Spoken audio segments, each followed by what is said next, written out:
राम राम, स्वागत है आपका इंडिया न्यूज हरियाणा में। मैं हूं आपके साथ अतुल प्रताप सिंह। सियासत की सरगर्मी, चुनावी चर्चा और प्रचार प्रसार के बीच नेताओं का दूसरे दलों में जाने का दौर भी लगातार चल रहा। बेटे विजेंद्र सिंह के बाद चौधरी वीरेंद्र सिंह एक बार फिर से कांग्रेस में शामिल हो गए, यानी वीरेंद्र सिंह की अपनी ही पार्टी में वापसी हो गई। वीरेंद्र सिंह के साथ उनकी पत्नी प्रेमलता भी बीजेपी छोड़कर कांग्रेस में शामिल हो गई।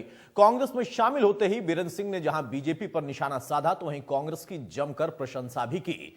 वीरेंद्र सिंह ने कहा कि कांग्रेस और बीजेपी की विचारधारा में बहुत अंतर है। कांग्रेस में अब व्यक्ति की आजादी है, जिसमें अपनी बात कहने और दूसरों की सुनने का अधिकार है। बीजेपी में अपनी बात कहने का हक नहीं। बीजेपी में मौलिक अधिकारों में अनेक रुकावटें हैं और यही कारण है कि मुझे यह निर्णय लेना पड़ा और कांग्रेस में वापस आना पड़ा।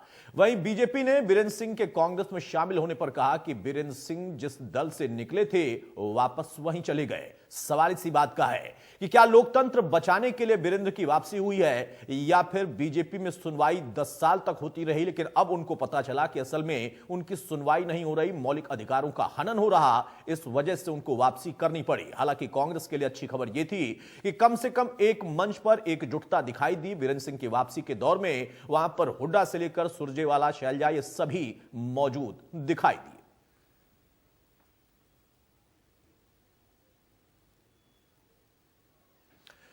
बहरहाल अब सवाल इस बात का है कि वीरेंद्र सिंह की घर वापसी से आखिर भला किसका होगा, खुद वीरेंद्र सिंह का, कांग्रेस का, या बड़ा नुकसान बीजेपी का होगा? क्योंकि बीजेपी ने कह दिया कि असल में उनके जाने से हमें कोई फर्क नहीं पड़ेगा, क्योंकि वो पार्टी के साथ कभी दिखे भी नहीं। मंच पर तो साथ साथ थे, लेकिन क्या एकजुटता वाकई हो पाई है? वीरेंद्र सिंह से नुकसान और नफा का अगर जिक्र करें तो वीरेंद्र सिंह ने एक बड़ी बात कही कि हो सकता है कि सुलह मैं ही कराऊं, यानी उन्होंने संकेत दिया कि अगर पार्टी के अंदर गुटबाजी जो चल रही है उस गुटबाजी को खत्म कर दिया जाए तो बीजेपी का सामना हम आसानी से कर सकते हैं। अब घर वापसी के बाद एकजुटता वो करा पाएंगे, नहीं करा पाएंगे, यह भी सवाल है। अगर एकजुटता कर दिया तो फिर उसके बाद उसका प्रभाव क्या होगा, नुकसान बीजेपी का कितना होगा, यह भी सवाल है।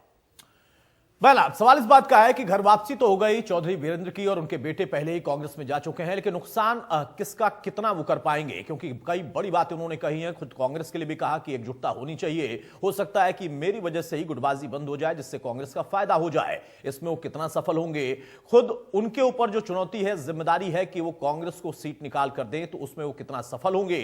दूसरी तरफ बीजेपी ने कहा कि हमें कोई फर्क उनका पड़ता नहीं, हमने 10 साल मौका दिया, पूरा मौका देने के साथ साथ मंत्री भी बनाया, लेकिन अगर उनको लगता है कि हमारे पार्टी के अंदर उनकी आवाज सुनने वाला कोई नहीं तो 10 साल तक आखिर वो क्यों इस पार्टी से जुड़े रहे।